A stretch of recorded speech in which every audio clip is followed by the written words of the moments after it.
Question number 4 है, in each case find angle theta from L1 to line L2। यानी एक line हमारे पास L1 है, ठीक है, ये लाइन हमारे पास L1 है और ये दूसरी लाइन इसमें एज इट इज़ ऐसे होगी L2। तो हमें L1 से L2 में जो एंगल बन रहा है थीटा, ये कैलकुलेट करना है। तो ये पॉइंट इंपॉर्टेंट है क्योंकि L1 से L2 वो बता रहा है, from L1 to line L2। If the slopes, हमारे पास स्लोप्स गिवन है, M1 भी गिवन है और लाइन 2 का स्लोप भी गिवन है, ठीक है। तो यहाँ फार्मूला हमारे पास जो है फॉर एंगल कैलकुलेशन के लिए जो हम फार्मूला यूज़ करते हैं वो है टेंजेंट थीटा। अच्छा देखें, L1 टू L2 है तो L2 का स्लोप पहले आएगा, M2 minus M1 divided by 1 plus M2 और M1 की आ जाएगी प्रोडक्ट। ये हमारे पास फॉर्मूला है, ठीक है। इसमें बस पॉइंट इंपॉर्टेंट ये है कि L1 टू L2 है तो L2 का स्लोप पहले लिखेंगे फॉर्मूले में और L1 का बाद में लिखेंगे। तो अब इस टेक्निक को जब आप याद कर लें तो फिर इसमें कैलकुलेशन बहुत इजी है। M2 की वैल्यू हमारे पास है 3 और M1 की वैल्यू है 1/2। 1 प्लस M2 की वैल्यू है 3 और M1 की वैल्यू है 1/2। अब हम इसको सिंप्लीफाई कर लेते हैं। देखिए ऊपर न्यूमिनेटर में भी एलसीएम आ जाएगा तो 2 एलसीएम ले लें, 2 3 ज़ा 6 माइनस 1 और इसी तरह डिनोमिनेटर में भी एलसीएम आ जाएगा 2, तो 2 1 ज़ा 2 और ये हो जाएगा 3 1 ज़ा 3। तो हमारा 2 फैक्टर कैंसिल हो जाएगा, 6 माइनस 1 हो गया 5 और 2 प्लस 3 भी हो गया 5। तो आफ्टर कैंसिलेशन के ये आ गया 1। इट मीन्स के टेंजेंट थीटा इक्वल टू 1। तो थीटा की वैल्यू आ जाएगी, जब आप टेंजेंट इनवर्स 1 कैलकुलेट करेंगे तो टेंजेंट इनवर्स 1 जो है वो हमारे पास आता है 45 डिग्री पे, ठीक है। 45 डिग्री आंसर लिख लें और यहाँ इसको चेंज कर दें रेडियन में। तो 45 डिग्री को रेडियन में आप कैसे चेंज करेंगे, जब मल्टीप्लाई कर देंगे पाई अपॉन 180 से। तो 45 1 ज़ा 45, 45 4 ज़ा 180। तो हम ये भी लिख सकते हैं कि पाई बाय 4 रेडियन, ठीक है। तो आंसर में आप 45 डिग्री लिखें या पाई बाय 4 रेडियन लिखें, it's up to you. Question number 4 part B है। हमारे पास लाइन 1 का स्लोप भी मौजूद है, लाइन 2 का स्लोप भी मौजूद है और हमें angle between the lines calculate करना है, ठीक है। और L1 टू L2, तो इसका मतलब है ये फार्मूला मैंने आपको बता दिया कि टेंजेंट थीटा का फार्मूला है। तो L1 टू L2 है तो M2 स्लोप जो है वो पहले आएगा। अब हम इसमें वैल्यूज़ को पुट करते हैं। M2 की वैल्यू है 3 माइनस M1 की वैल्यू है 2। सिमिलरली 1 प्लस M2 है 3 और M1 है 2। तो ये 3 माइनस 2 होगा 1 और 3 2 6, 6 प्लस 1 हो जाएगा 7। तो 1/7। तो टेंजेंट थीटा इक्वल टू 1/7। तो यहाँ हम इन्वर्स ले लेते हैं इसका। तो टेंजेंट इन्वर्स जो है वो 1/7। अगर प्रॉपर एंगल ना आ रहा हो तो आप यहाँ पर भी आंसर एज इट इज़ लिख सकते हैं, ठीक है। और अदरवाइज़ हम इसको कैलकुलेट करके शिफ्ट का बटन प्रेस करके टेंजेंट को प्रेस करें और 1/7 का जो है वो हम एंगल कैलकुलेट कर लेते हैं। तो यहाँ ये एंगल आ जाएगा थीटा 8.13 डिग्री, ठीक है। इस तरह भी हम आंसर को लिख सकते हैं। एक बात याद रखिएगा कि ये सारे एक्यूट एंगल आ रहे हैं। तो एक्यूट एंगल कौन से एंगल होते हैं, जो लेस देन 90 डिग्री होते हैं। तो यहाँ ये भी बात आपको याद रखनी है कि ये जो एंगल आ रहे हैं ये है एक्यूट एंगल। तो अगर वो कभी आपसे कह दे कि एक्यूट एंगल लिखें तो इसमें परेशान होने की बात नहीं है, क्योंकि वो आपका एंगल अगर लेस देन 90 है तो वो एक्यूट होगा। क्वेश्चन नंबर 5 है, in each case find angle theta. Again हमें एंगल थीटा फाइंड आउट करना है, ठीक है, from L1 to line L2। और गिवन में L1 के ऊपर यानी L1 लाइन के 2 पॉइंट्स गिवन हैं, इसी तरह L2 के जो है वो 2 पॉइंट्स उस लाइन पर हमें गिवन हैं। तो आपको ये बात अब समझ आ गई होगी कि थीटा निकालने के लिए हमें स्लोप्स की ज़रूरत होती है, क्योंकि हम टेंजेंट थीटा का फॉर्मूला यूज़ करते हैं। तो यहाँ पर सबसे पहले हमारा काम है कि हम स्लोप्स को फाइंड आउट करें। तो हमारा जो पहला स्टेप है सॉल्यूशन का वो ये बन जाएगा कि हम स्लोप्स को कैलकुलेट करेंगे, slopes of L1 and L2, ठीक है। और स्लोप को कैलकुलेट करने के लिए हमें जो फार्मूला यूज़ करना है वो फार्मूला हमारे पास है m equal to y2 minus y1 divided by x2 minus x1, ठीक है। क्योंकि आपके पास दो दो पॉइंट्स मौजूद हैं, तो पॉइंट्स जब मौजूद हों तो स्लोप्स कैलकुलेट करने के लिए हम इस फार्मूला को यूज़ करते हैं। अब हम पहले m1 स्लोप फाइंड आउट करेंगे। अब आप ये देखेंगे यहाँ पर हमारे पास जो लाइन 1 है इसके पॉइंट्स आपके पास ये x1 और y1 है और ये x2 और y2 हैं, ठीक है। सिमिलरली L2 के लिए भी ये पॉइंट x1 और y1 होंगे और ये पॉइंट हमारे पास x2 और y2 होंगे, ठीक है। तो हम दोनों स्लोप्स को एक साथ कैलकुलेट कर लेंगे। अगर हम पहले m1 कैलकुलेट करते हैं स्लोप, तो y2 माइनस y1 हमारे पास हो जाएगा, y2 है -1 माइनस और y2 है 2 divided by x2 minus x1, तो x2 है हमारे पास 7 माइनस x1 है 1। ये हमारे पास L1 लाइन का स्लोप आ जाएगा यहाँ से। इसी तरह हम सिमिलरली L2 लाइन के स्लोप के लिए वर्क करेंगे, तो फार्मूला हो जाएगा m2 equal to y2 minus y1, तो y2 है हमारे पास 6 माइनस और y2 माइनस y1 हमारे पास है 2, x2 माइनस x1 तो है 5 माइनस 3, ठीक है। इन दोनों से हमारे पास स्लोप कैलकुलेट हो जाएंगे। m1 हमारे पास आ जाएगा -3/6 और आफ्टर सिंप्लीफिकेशन ये हो जाएगा 1/2। और इसी तरह m2 जो है वो हमारे पास आ जाएगा 6 माइनस 2 4 और 5 माइनस 3 हो जाएगा 2, तो 2 1 ज़ा 2, 2 2 ज़ा 4। तो यहाँ हमारे पास m1 आ गया -1/2 और m2 स्लोप जो है वो आ गया जस्ट 2। जब दोनों स्लोप्स आ जाएं तो 4 एंगल यानी 4 थीटा, हम थीटा के लिए टेंजेंट थीटा का फार्मूला यूज़ करते हैं। L1 टू L2 हमें क्योंकि एंगल निकालना है, तो m2 स्लोप पहले आएगा, m2 minus m1 divided by 1 plus m2 m1। अब हम इसमें अपनी वैल्यूज़ को पुट कर देते हैं। m2 हमारे पास है 2 और m1 की वैल्यू है -1/2 डिवाइडेड बाय 1 प्लस m2 हमारे पास है 2 और m1 की वैल्यू है -1/2। अब देखिए यहाँ 2 से 2 कैंसिल हो रहा है, ठीक है। और न्यूमिनेटर में हमारे पास हो जाएगा 2 माइनस माइनस प्लस 1/2 और डिनोमिनेटर में आ रहा है 1 माइनस 1। तो 1 माइनस 1 आने से मतलब ये हुआ कि डिनोमिनेटर हमारा हो गया 0, यानी 2 प्लस 1/2 डिनोमिनेटर हमारा 0। तो 0 डिनोमिनेटर का मतलब क्या होता है कि हमारे पास जो वैल्यू है वो हो गई इन्फिनिटी। और टेंजेंट इन्वर्स अब हम कैलकुलेट करते हैं थीटा, तो टेंजेंट इन्वर्स इन्फिनिटी होता है 90 डिग्री पर, जहां आपको मैथ एरर मिलता है। तो ये हमारे पास आता है 90 डिग्री। और अगर इस 90 डिग्री को आप रेडियन में चेंज करना चाहें तो मल्टीप्लाई बाय पाई बाय 180 कर दें, ठीक है। तो 90 1 ज़ा 90 और 92 ज़ा 180, तो रेडियन में ये आंसर बनता है पाई बाय 2 रेडियन। तो ये हमारे पास जो है वो एंगल आ गया जो फर्स्ट क्वाड्रेंट का एंगल बन गया, ठीक है, 90 डिग्री। तो ये एक्यूट एंगल में चेंज यहाँ नहीं करना होगा। तो हमारा आंसर है 90 डिग्री और पाई बाय 2 रेडियन। जब आंसर हमारा 90 से बड़ा होगा तो फिर हम उसको चेंज करेंगे एक्यूट में। क्वेश्चन नंबर 5 और पार्ट बी है, सेम क्वेश्चन है और हमें एंगल कैलकुलेट करना है in between L1 and L2। L1 पर भी हमारे पास 2 पॉइंट्स गिवन हैं, ठीक है, और L2 पर भी दोनों पॉइंट्स गिवन हैं। तो हम इसको सिंप्लीफाई करते हैं, ठीक है। फर्स्ट हम कैलकुलेट करते हैं स्लोप ऑफ L1 लाइन, ठीक है। L1 लाइन का स्लोप हम M1 को कैलकुलेट करते हैं और हमारे पास फार्मूला है M1 equal to y2 minus y1 divided by x2 minus x1।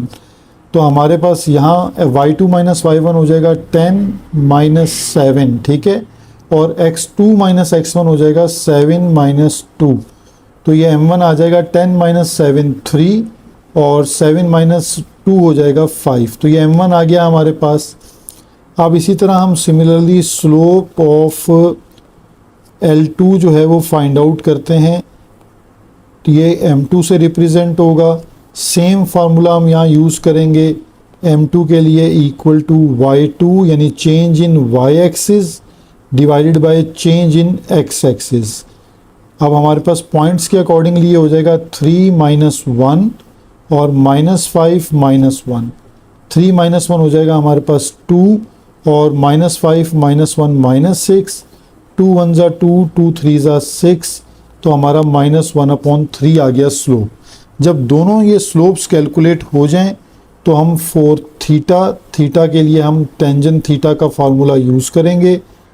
Tangent theta equal to m2 minus m1 divided by 1 plus product of m2 m1। ठीक है, इस फार्मूला में अपनी वैल्यूज़ को हम पुट करते हैं। अब हमारे पास m2 जो है वो है -1/3 और m2 है 3/5। ठीक है, 1 प्लस m2 हमारे पास है -1/3 और m1 है 3/5।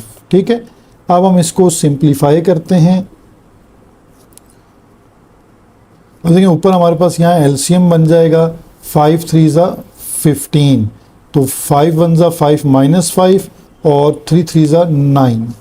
इसी तरह यहाँ 3 और 3 कैंसिल होगा और हमारे पास डिनोमिनेटर में एलसीएम बन जाएगा 5, तो 5 1 ज़ा 5 प्लस माइनस -1।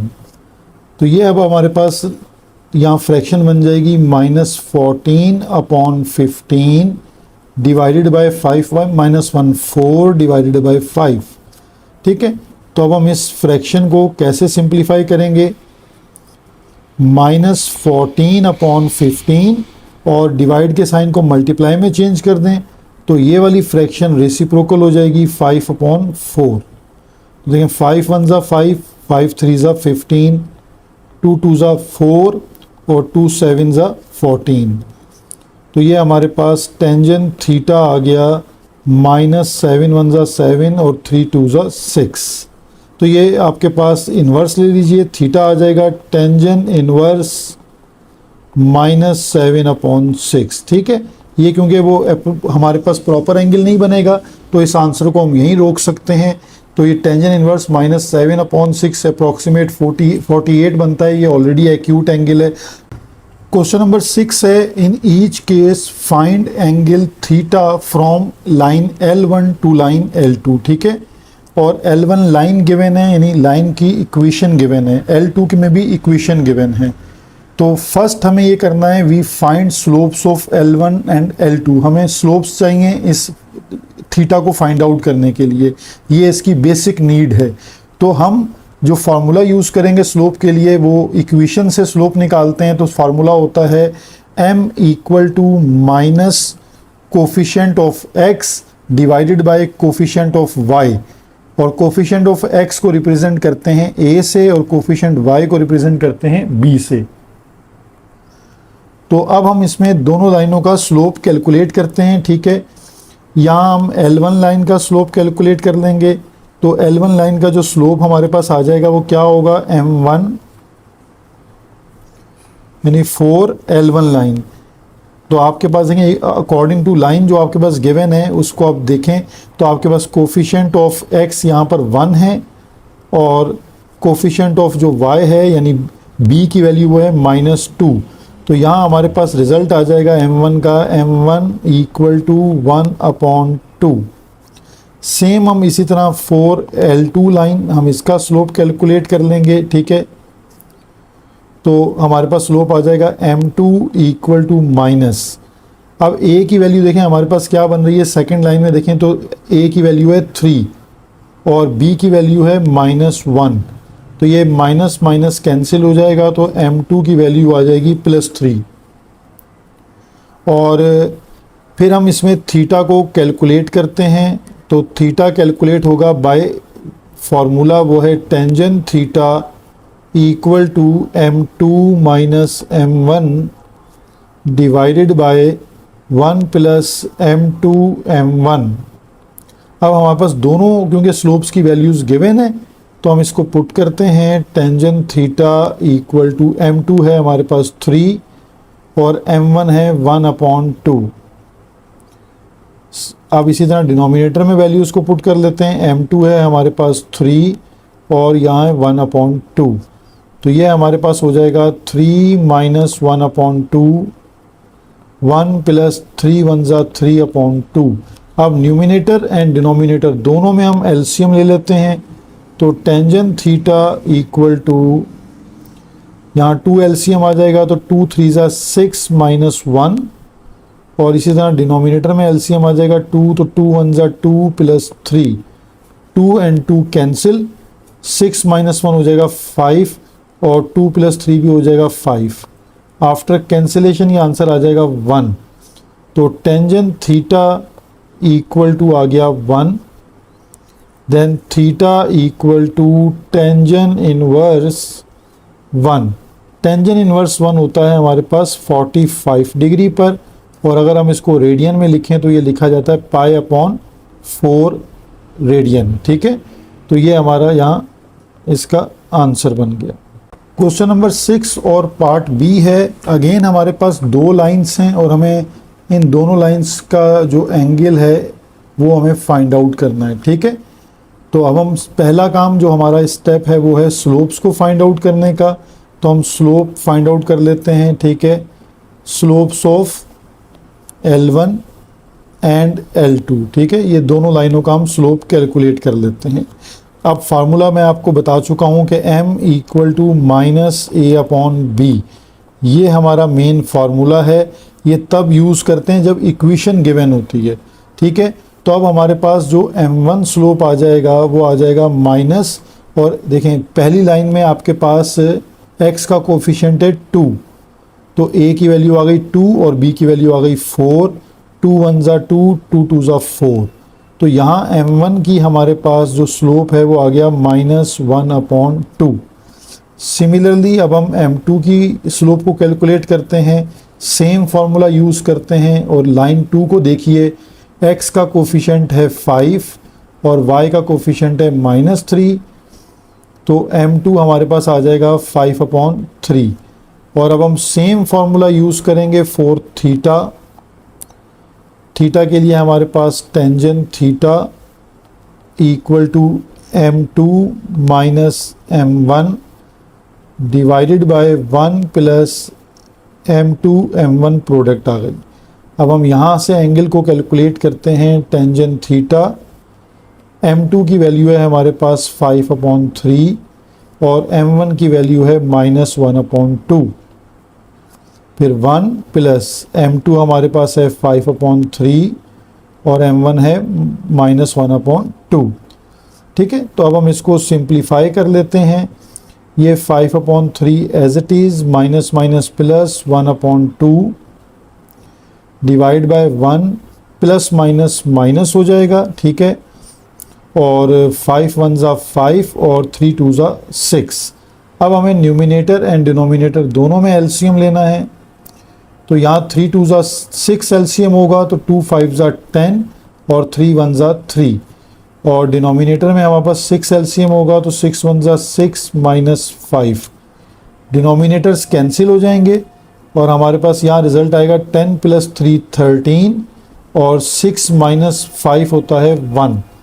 तो टेंजेंट थीटा, यहाँ थीटा की वैल्यू आपके पास फाइंड होगी बाय इनवर्स, यानी टेंजेंट को जब हम शिफ्ट कर देंगे राइट हैंड साइड पे तो ये बन जाएगा टेंजेंट इनवर्स 13। ठीक है, तो टेंजेंट इनवर्स 13 पे भी आप चेक कर सकते हैं कि अगर आपके पास प्रॉपर एंगल आ रहा है तो ठीक है, अदरवाइज आप इसको यहीं आंसर को ड्रॉप कर सकते हैं। क्वेश्चन नंबर 7 है, in each case find the angle of the triangle ABC whose vertices are. आपको एक ट्रायंगल के 3 वर्टाइसेस गिवन है। मैंने इसकी एक फ्री हैंडेड गैस बनाई है ताकि आपको अंदाज़ा हो कि एक ट्रायंगल है, उसे XY प्लेन में बनाया जा सकता है। लेकिन अगर आप इसको इस तरह ना बनाना चाहें तो आप इसको सिंपल डायग्राम के थ्रू भी शो कर सकते हैं। ठीक है, आप इसको समझने के लिए कि ये हमारे पास इस तरह एक ट्रायंगल बन जाए और हम इसमें लेबलिंग कर लेते हैं A 1,2, B हमारे पास 4,2 और C हमारे पास है -2,3। यहाँ टेक्निक सिर्फ एक यूज़ करेंगे आप कि एंगल जो है वो एंटी क्लॉकवाइज, आपको तीनों वर्टाइसेस गिवन हैं और आपको 3 एंगल बताने हैं, ठीक है, यानी तीनों कोने पता हैं, तीनों एंगल आपको बताने हैं। आप एंटी क्लॉकवाइज देखें, एक ये रोटेशन एंटी क्लॉकवाइज, ये इस तरह अगर आप ये एरो लगा लीजिए इस तरफ, ये एंटी क्लॉकवाइज एरो, इससे आपको स्लोप को फॉर्मूले में रखने में बहुत आसानी होगी। यानी ये पहला स्लोप है तो यानी θ1, देन θ2, ये तीसरा एंगल है θ3। ये तीनों एंगल मुझे बताने हैं। मैंने एरो सिर्फ एंटी क्लॉकवाइज यूज़ किए हैं। इससे हम जब स्लोप्स निकाल के फॉर्मूले में पुट करेंगे तो ये टेक्निक आपको काम आएगी। अब इस टेक्निक से आपको फ़ायदा क्या होगा, देखें सबसे पहले हम स्लोप्स निकालते हैं। हमें यहाँ स्लोप्स की ज़रूरत है और स्लोप्स के लिए आपके पास 3 लाइन्स हैं। यानी पहले हमारे पास लाइन है, हम ए बी से स्टार्ट कर देते हैं कि ए बी लाइन है। अब ए बी लाइन के स्लोप को हम m1 कंसीडर कर लेते हैं। तो m1 स्लोप हमारे पास आ जाएगा वही same formula y2 minus y1 divide by x2 minus x1। तो a और b पॉइंट्स आपके पास मौजूद हैं। y2 माइनस y1 हमारे पास हो जाएगा 2 माइनस 2। अब देखें आप, ये रहा आपके पास a और b है ना, तो आप कोई भी पॉइंट यूज़ कर लीजिएगा, लेकिन a 1,2 और b आपके पास है 4,2, ठीक है। ए बी के पॉइंट आपको x1 और y1 हो जाएंगे और b के जो पॉइंट्स हैं वो आपके पास x2 और y2 हो जाएंगे। ये वैल्यूज़ आप इसके अकॉर्डिंगली पुट कर सकते हैं। अगर इसकी अरेंजमेंट में कोई डिफरेंस आ जाए, यानी b को आप x1 y1 ले लें और a को x2 y2 ले लें, तो इससे सोल्यूशन पे फ़र्क नहीं पड़ता। अब x2 माइनस x1 हमारे पास क्या हो जाएगा 4 माइनस 1। अब देखें न्यूमिनेटर क्योंकि 0 हो रहा है, 2 माइनस 2 0, तो डिवाइड बाय 3, तो ये रिज़ल्ट आ जाएगा 0।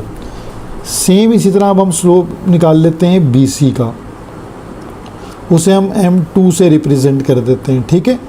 तो m2 से रिप्रेजेंट करेंगे तो फार्मूला हमारे पास सेम रहेगा y2 माइनस y1 और x2 माइनस x1। तो BC में आपके पास पॉइंट्स लिखे हुए हैं सामने, आप उसमें y2 माइनस y1 यानी ये हमारे पास जो पॉइंट है x1 और y1 हो जाएगा और ये पॉइंट हमारे पास x2 और y2 कंसीडर हो जाएगा, ठीक है। तो अब y2 माइनस y1 यानी कि 3 माइनस 2 और x2 माइनस x1 हो जाएगा -2 माइनस 4। तो 3 माइनस 2 हो जाएगा 1 और -2 माइनस 4 हो जाएगा -6। तो ये हमारे पास m2 का आंसर भी आ गया। अब हमें जो है वो तीसरा और थर्ड स्लोप निकालना है, वो है AC, ठीक है। तो A के पॉइंट्स हमारे पास क्या हैं, हम वो लिख लेते हैं कि A के पॉइंट्स हैं 1,2 और C के पॉइंट्स हैं हमारे पास -2,3। तो जो A के पॉइंट्स हैं ये हम कंसीडर कर लेते हैं x1 y1 और जो C है उसके पॉइंट कंसीडर कर लेते हैं x2 y2, ठीक है। तो सेम फार्मूला को यूज़ करते हैं और स्लोप m3 कैलकुलेट कर लेते हैं y2 minus y1 divided by x2 minus x1।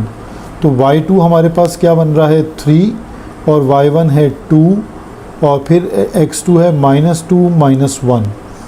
तो ये हमारे पास आ जाएगा 1/-3, ठीक है। ये तीनों स्लोप्स जब हमारे पास आ जाएंगे तो अब हम 1 बाय 1 एंगल को कैलकुलेट करते हैं। यहाँ मैं आपको उस एरो लगाने की लॉजिक बताऊँगा, यानी 4θ1। θ1 के लिए मैं फार्मूला कैसे लिखूँगा, देखें पहले हम फिगर पे चलते हैं, वहाँ से आपको कंडीशन बताता हूँ। देखिए θ1 में आपके पास जो एरो, जहाँ एरो आ रहा है, ठीक है, और एक जहाँ हेड आ रहा है, ये 2 इंपॉर्टेंट पॉइंट्स हैं ना, तो मैंने एंटी क्लॉकवाइज इसे लगाया है।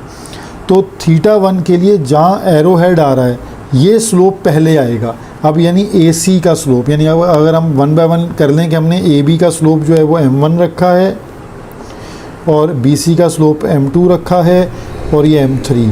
तो जब θ1 कैलकुलेट करना है तो m1 और m3 स्लोप चाहिए, तो फार्मूले में m3 स्लोप पहले आएगा और m1 स्लोप बाद में आएगा, ठीक है। ये इस एरो को लगाने की लॉजिक है। यानी कि θ1 फार्मूला आप लिखेंगे ऐसे, टेंजेंट θ1 m3 माइनस m1, ठीक है, डिवाइडेड बाय 1 प्लस m3 और m1 की आ जाएगी प्रोडक्ट। अब हम इस स्लोप को कैलकुलेट कर लेते हैं, ठीक है।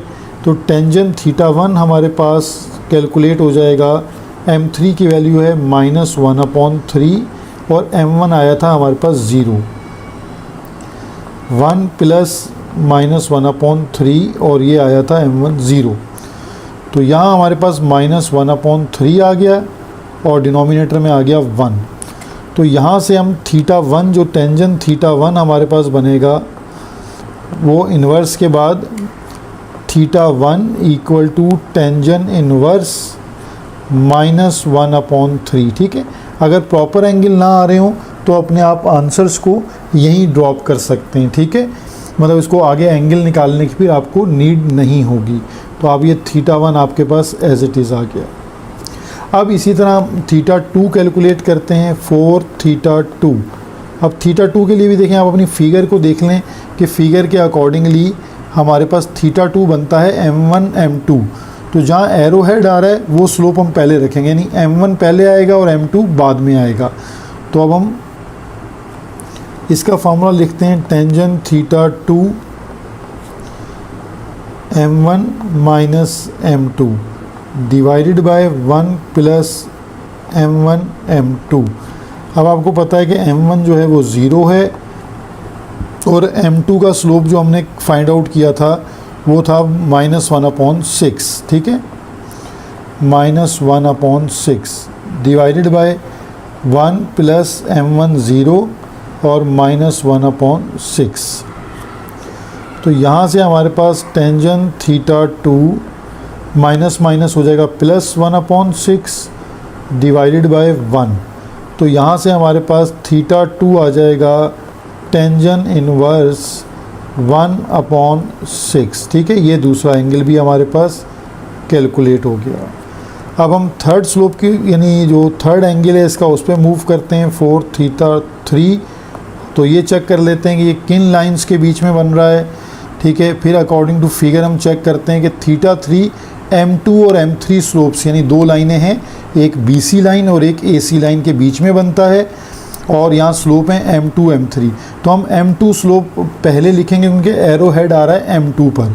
तो m2 माइनस m3 फार्मूला हमारे पास बनेगा, यानी tangent θ3 m2 minus m3 divided by 1 plus m2 m3। तो यहाँ हमारे पास m2 का जो स्लोप था वो है -1/3, यानी इसको चेक कर लेते हैं कि m2 है -1/6 और m3 है -1/3। m2 है हमारे पास -1/6 और m3 है -1/3।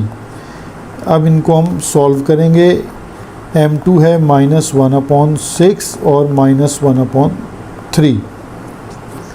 देखें यहाँ हमारे पास सिंप्लीफिकेशन आ जाती है, -1/6 माइनस माइनस प्लस 1/3, 1 प्लस 1 1 ज़ा 1, 6 3 ज़ा 18।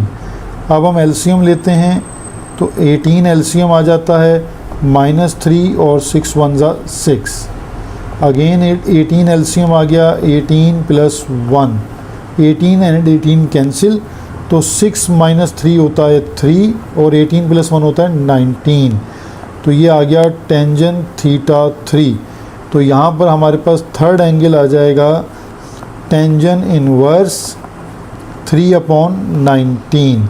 तो इनको आप चाहें तो एंगल कैलकुलेट करके लिख सकते हैं, लेकिन जब प्रॉपर एंगल ना हो तो हम अपने आंसर्स को एज इट इज़ लिखते हैं, ठीक है। तो ये तीनों एंगल θ1, θ2 एंड θ3 कैलकुलेट हो गए। क्वेश्चन नंबर 7 और पार्ट बी है। अगेन हमें एक ट्राइंगल के तीनों वर्टाइसेस गिवन हैं ABC, ठीक है, और हमने उसमें एंगल्स निकालने हैं, यानी तीनों वर्टाइसेस पर जो एंगल बनते हैं θ1, θ2 एंड θ3 हमें ये फाइंड आउट करने हैं। तो इसमें जो ट्रिक मैंने सिर्फ आपको समझाई है वो ये है, ये जो एरो लगाने हैं ये हमने एंटी क्लॉकवाइज लगाने हैं। इन केस अगर आपका कोई एरो गलत होता है तो आपका आंसर गलत नहीं होगा, सिर्फ उसमें एक माइनस का चेंज आ रहा होता है। तो अगर आप ये ख्याल रखें कि एरो जो है वो तीनों वर्टाइसेस पर एरो लग रहे हैं, उन्हें आपने एंटी क्लॉकवाइज डायरेक्शन में कंसीडर करना है। तो हमारे पास एक ट्राइंगल में 3 साइड्स हैं।